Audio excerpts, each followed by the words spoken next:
मैं आपको याद करा दूं कि गुरुजी जन्म शताब्दी समारोह में आज से करीब 2-3 साल पहले मैं आपके पास आई थी और यहाँ पे मैं आई थी तो उस समय मैंने सुना था कि यहाँ पे कितना अत्याचार, कितना भ्रष्टाचार हो रहा है। इस देश में हमने जिसको रहने की शरण दी, हमारा भारत इतना महान कि कहता है सभी को कि आओ हमारे पास रुको, सभी को आसरा दिया, सभी को शरण दी, पर यहाँ के लोग ही जिनको हम शरण देते हैं वही हमारे साथ गद्दारी करते हैं। क्यों? क्योंकि हिंदू सीधा साधा और सरल है। हमारे देश में इतना अत्याचार और इतना भ्रष्टाचार फैला हुआ है, किसके कारण? केवल हम लोगों की शांति के कारण। अभी आपने सुना होगा बहुत से लोगों से कि कहते हैं कि आजकल कहते ना लोग कि शांति का अब जमाना नहीं रहा कि माला लेकर बैठ जाओ बस शांति हो गई। आपने गाना सुना होगा, मुझे माफ करिएगा जो इस गाने के अनुयायी होंगे, एक गाना बजता है कि दे दी हमें आजादी बिना खड़ग बिना ढाल, साबरमती के संत तूने कर दिया कमाल। तो ये गाना मुझे बिल्कुल पसंद नहीं है, क्योंकि इसमें आया कि दे दी हमें आजादी बिना खड़ग बिना ढाल। अरे कैसे खड़ग बिना ढाल के बिना आजादी मिल गई? कितने कितने वीरों ने इस देश के लिए सिर कटाए हैं तब हमको आजादी मिली है, बिना लड़े आजादी नहीं मिली है। अरे बिना लड़े आजादी मिल जाती तो राम कह देते ना कि अगर चरखा ले लो और सूत काटो और रावण को पसंद आ जाएगा सूत तो रावण सीता को लौटा देगा वापस। क्यों नहीं राम ने चरखा पकड़ा दिया सबको?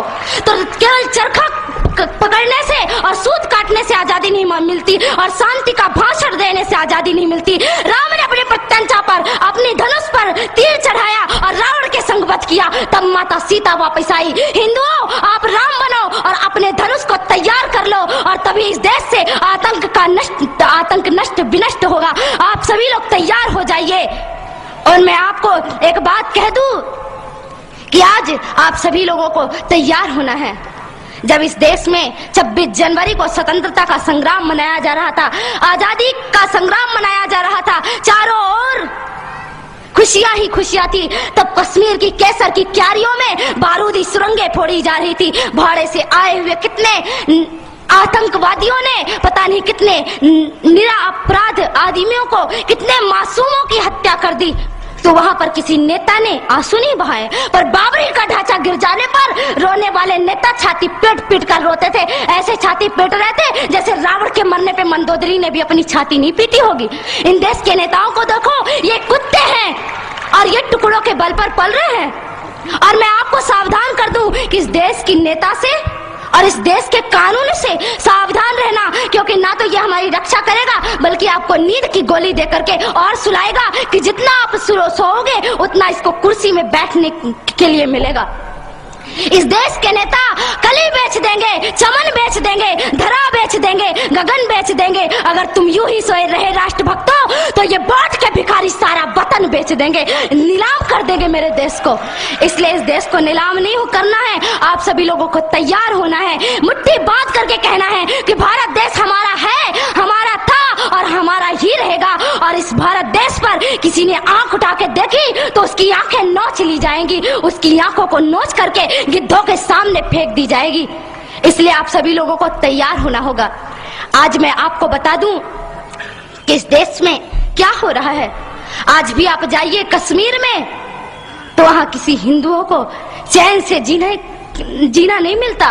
कश्मीर में कश्मीर के लोगों को मार मार कर भगाते हैं। लोग घायल अवस्था में जम्मू के और दिल्ली के फुटपाथों पर लेटे हुए हैं। हमारा नेता कभी भी ये पूछने नहीं आया कि तुम्हें क्या तकलीफ है, तुम्हें क्या परेशानी है। कोई भी वहां पे पूछने के लिए नहीं जाता।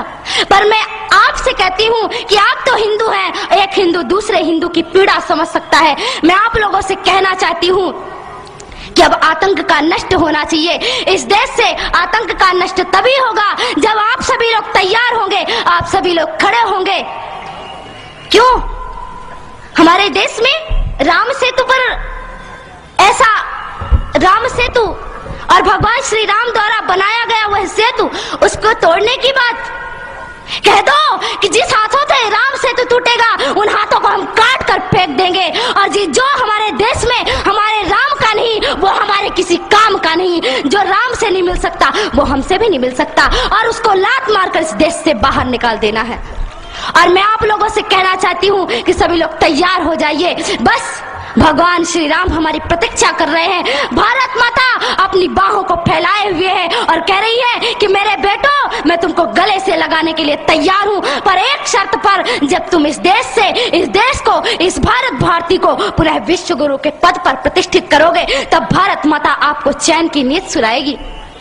कृष्ण ने गीता में महाभारत के युद्ध के समय पे शंख बजाया।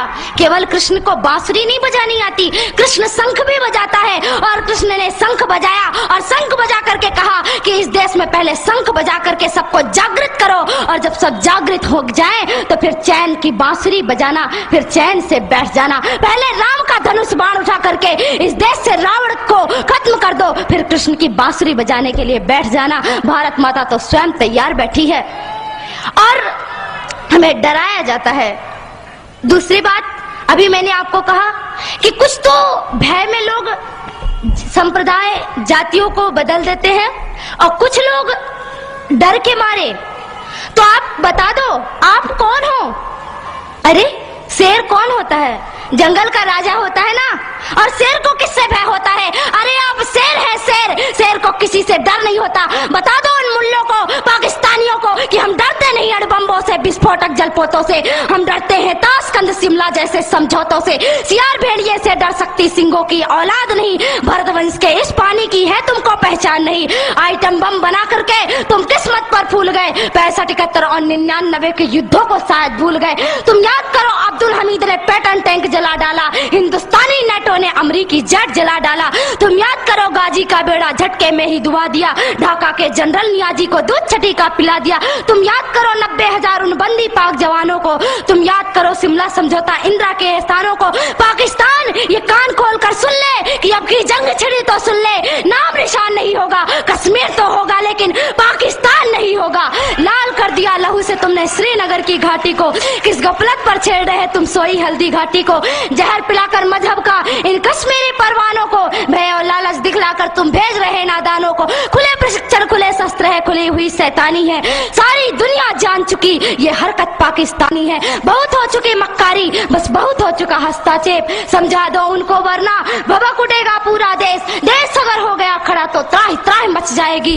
पाकिस्तान के हर कोने में महाप्रलय आ जाएगी। क्या होगा अंजाम तुम्हें इसका अनुमान नहीं होगा। कश्मीर तो होगा लेकिन पाकिस्तान नहीं होगा। ये आवाक्स, ये एटम बम पर हिम्मत कौन दिखाएगा? इन्हें चलाने को क्या बोले बाप तुम्हारा आएगा। अब की चिंता मत कर, चेहरे का खोल बदल देंगे। इतिहास की क्या हस्ती है, पूरा भूगोल बदल देंगे। धारा हर मोड़ बदल कर लाहौर से गुजरेगी गंगा। इस्लामाबाद की छाती पर लहराएगा भारत का झंडा। रावलपिंडी और कराची तक सब कुछ गारत हो जाएगा। सिंधु नदी के आर पार पूरा भारत हो जाएगा। फिर सदियों सदियों तक जिन्ना जैसा शैतान नहीं होगा। कश्मीर तो होगा लेकिन,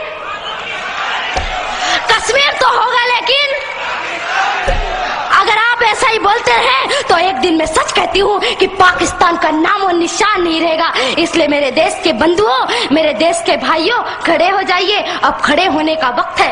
अरे क्या भूल गए कि आपके छिंदवाड़ा पे माता जगदम्बा के ऊपर मांस के टुकड़े फेंके गए और आप चुपचाप बैठे रहे? आपको चुप नहीं बैठना है, आपको तो उनसे टक्कर लेना है कि अरे तुम अगर मुझे ईंट से, तुम अगर पत्थर से मारोगे तो तुम्हारा जवाब मैं लोहे से दूंगा। और हम लोहे हैं, सिंहों की औलाद किसी से डरती नहीं है। इसलिए आज आपको खड़े होने का समय है। इस देश में कानून बनाया गया। कहते हैं कि राम मंदिर का मामला अभी तक नहीं सुलझा। राम जी का मंदिर क्यों नहीं बन रहा है? क्यों नहीं बन रहा है प्रभु श्री राम जी का मंदिर? कुछ समय पहले की बात थी, कहा गया कि कोर्ट जो निर्णय करेगी वही होगा। अरे मैं आपसे पूछती हूँ कि क्या राम मंदिर और राम सेतु का निर्णय कोर्ट करेगी, अदालत करेगी, या हमारे देश के हिंदुओं की श्रद्धा या कि विश्वास निर्णय करेगा? आप बताइए क्या निर्णय करेगा? आपका विश्वास निर्णय करेगा तो आप अपने विश्वास से निर्णय करिए। अरे इन नेताओं को और इन पुलिस वालों को छोड़ दीजिए, आप अपने से जाइए और एक एक ईंट लेकर, अगर हिंदुस्तान का एक एक आदमी एक एक ईंट लेकर गया तो मैं कहती हूँ कि राघवेंद्र सरकार का मंदिर कोई कोई और नहीं बल्कि आप बनाएंगे और केवल आपको केवल जाने की आवश्यकता है। प्रभु श्री राम का मंदिर आप बनाइए।